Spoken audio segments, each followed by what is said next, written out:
இது மூக்குரட்டை வேறு, இது பூனை மீசை, இது பூனை மீசை. பூனை மீசையும் பார்த்தீங்கன்னா ரொம்ப அருமையான ஒரு மருத்துவ குணம் உள்ள ஒரு இது. சிறுநீரகத்துக்கு ரத்தத்தை சுத்தம் பண்ணும், உப்போட அளவை வந்து அதிகப்படியாக குறைக்கும். இன்னைக்கு பெரும்பாலும் கிட்னி ஃபெயிலியர் உள்ளவங்க நிறைய பேர் இருக்காங்க. ஒரு சில இடத்துல வந்து கிட்னி ஃபெயிலியர் சம்மந்தமான பிரச்சனைகள் அதிகரிச்சுட்டே வருது. இந்த கிட்னி ஃபெயிலியர் வரதுக்கான காரணங்கள் நிறைய விடயங்கள் சொல்லிட்டோம். அது வந்தால் என்னென்ன உடம்புல மாற்றங்கள் இருக்கும், என்னென்ன சைடு எஃபெக்ட் இருக்கும், உடம்புல என்னென்ன பிரச்சனைகள் ஏற்படும், பக்க விளைவுகள் ஏற்படும், சிம்டம்ஸ் என்னென்ன அப்படின்னுலாம் நம்ம சொல்லியிருக்கோம். நிறைய மூலிகைகளை பற்றியும் பேசியிருக்கோம். கிட்னி ஃபெயிலருக்கு இந்த மூலிகைகள் துணை மருந்தாக நீங்கள் எடுத்துக்கலாம் அப்படின்னு சொல்லிட்டு. இப்போ நீங்கள் கொடுக்குற சிகேடி அப்படின்ற அந்த கிட்னி ஃபெயிலியருக்கான மருந்து மிக அற்புதமாக வேலை செய்யுது. போன வாரம் கூட பார்த்தீங்கன்னாக்க ஒருத்தர் குணமான வீடியோ போட்டிருப்பான். அதாவது நல்லா குறைஞ்சதுக்கான வீடியோ போட்டிருப்போம். மூச்சு வாங்கிட்டே இருந்துச்சு, கிரியேட்டின் யூரியெல்லாம் அதிகமாக இருந்தது. அது நல்லா குறைஞ்சதுக்கான பிஃபோர் ஆஃப்டர் ரிப்போர்ட்டோட அவர் சாப்பிட முடியல, காலெல்லாம் வீங்கிட்டு இருந்துச்சு, நீர் கொத்து இருந்துச்சு. அந்த பிரச்சனையிலேருந்து வெளியே வந்ததுக்கான ஸ்டார்டிங் ரிப்போர்ட்டை நம்ம அழகாக போட்டிருப்போம். இப்போ நல்லா இருக்கான்னு சொன்னீங்க.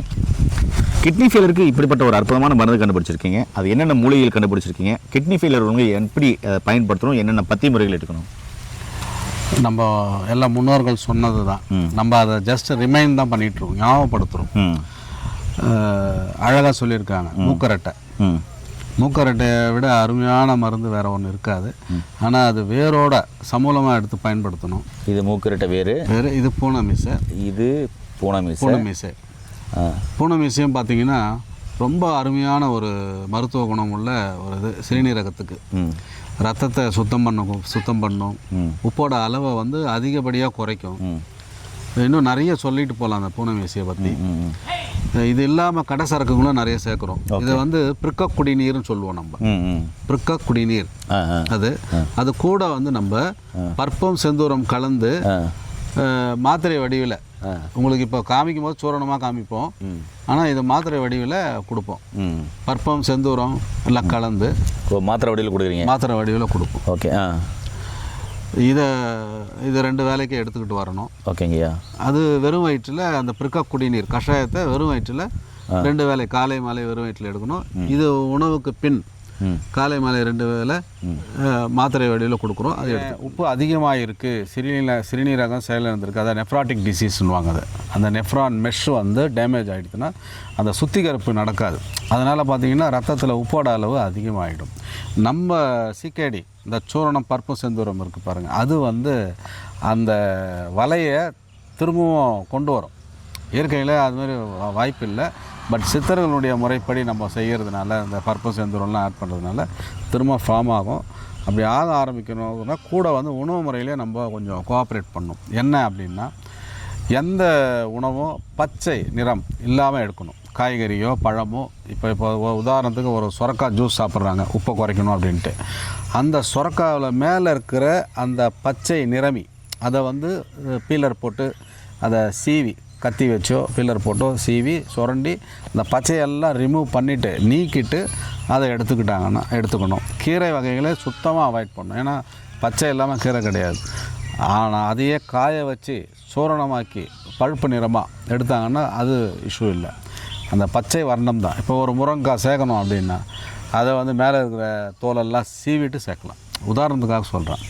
எதெல்லாம் உங்களால் தோலை சீவிட்டு காய்கறிகளில் அந்த பச்சை நிறத்தை எடுக்க முடியுமோ இது ஒரு டிப்ஸு, உபாயம். குயிக்காக குறையும் உப்பு. இப்போ நம்ம போன வாரம் நம்ம பதிவில் போட்டோம் பாருங்கள், அவருக்கு 14லேருந்து 8க்கு வந்திருக்கு. ஆமாம், 14 இருந்துச்சு ஃபஸ்ட்டு, 8க்கு வந்து பிஃபோர் ஆஃப்டர் ரிப்போர்ட்டோடு நம்ம போட்டோம். 25 நாள்லேயே வந்திருக்கு. டோஸ்லேயே. இப்போ அடுத்து போகும்போது கொஞ்சம் குறைய ஆரம்பிக்கும். இதில் என்ன விஷயம்னா, அவர் டயாலிசிஸே பண்ணல இது வரைக்கும். அதுதான் விஷயம். 5-6 வந்தாலே டயாலிசிஸ் போய்டும். ஆனால் 14 இருந்தும் அவருக்கு டயாலிசிஸ் பண்ணல. அந்தளவுக்கு தைரியமாக கோஆப்ரேட் பண்ணாங்க. அதனால தான் நம்மளும் சாதிக்க முடிஞ்சது. உணவு முறை ரொம்ப முக்கியம். பிஸ்கட்டு, டீ, காஃபி இதெல்லாம் விட்டுறணும். மாற்று பொருளாக வேறு ஏதாச்சும் எடுத்துக்கங்க, உடலுக்கு ஒத்துக்கக்கூடியதாக. பிஸ்கட், டீ, காஃபி, நான்வெஜ்ஜு சுத்தமாக விட்டுடணும், எதுவும் எடுக்கக்கூடாது. இது மாதிரி டைம் மேனேஜ்மெண்ட், பசிக்குதா ஈஸியாக சீரணிக்கக்கூடிய அளவுக்கு, செரிமானம் ஆகக்கூடிய அளவுக்கு எடுத்துக்குங்க. சிகேடி பேஷண்ட்டாக நீங்களோ இல்லை உங்களுக்கு தெரிஞ்சவங்க யாருக்குன்னா சிகேடி பேஷண்ட்டாக இருக்காங்களா, அதாவது கிட்னி ஃபெயிலியரில் இருக்காங்களா, டயாலிசிஸ் பண்ணுறாங்களா, நீங்கள் டயாலிசிஸ் பண்ணுங்கள். டாக்டர் கொடுக்குற மருந்து மாத்திரைகள் எடுத்துக்கோங்க, மருத்துவர் கொடுக்குற மருந்து மாத்திரை எடுத்துக்கோங்க, இல்லை வைத்தியர்கள் கொடுக்குற மருந்து மாத்திரை எடுத்துக்கோங்க, சித்தா ஆயுர்வேதில் அனைத்து மருந்துகளும் நீங்கள் எடுத்துக்கோங்க. அதெல்லாம் கடைப்பிடிங்க. அதே சமயத்தில் கீழே போகிற நம்பர் கால் பண்ணுங்கள்.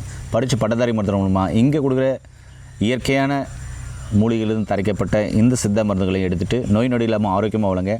நிச்சயமாகவே ஐயா சொன்ன மாதிரி கிட்னியை வந்து திரும்பவும் புதுப்பிக்க முடியும்.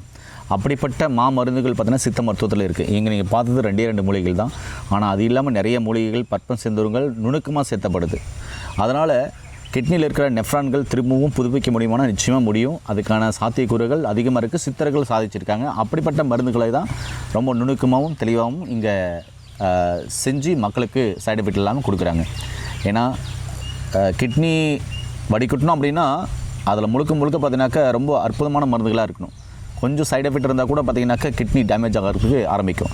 அப்படிப்பட்ட கிட்னியவே சரி பண்ணக்கூடிய மருந்துகள் இருக்குது அப்படின்னு சொன்னால், அந்த செல்களையே புதுப்பிக்கக்கூடிய மருந்துகள் இருக்குதுன்னு சொன்னால் சித்த மருத்துவத்தில் கண்டிப்பாக இருக்குது. மீண்டும் இன்னொரு அருமையான பதிவு சந்திக்கலாம். நன்றி, வணக்கம். வணக்கம் ஐயா.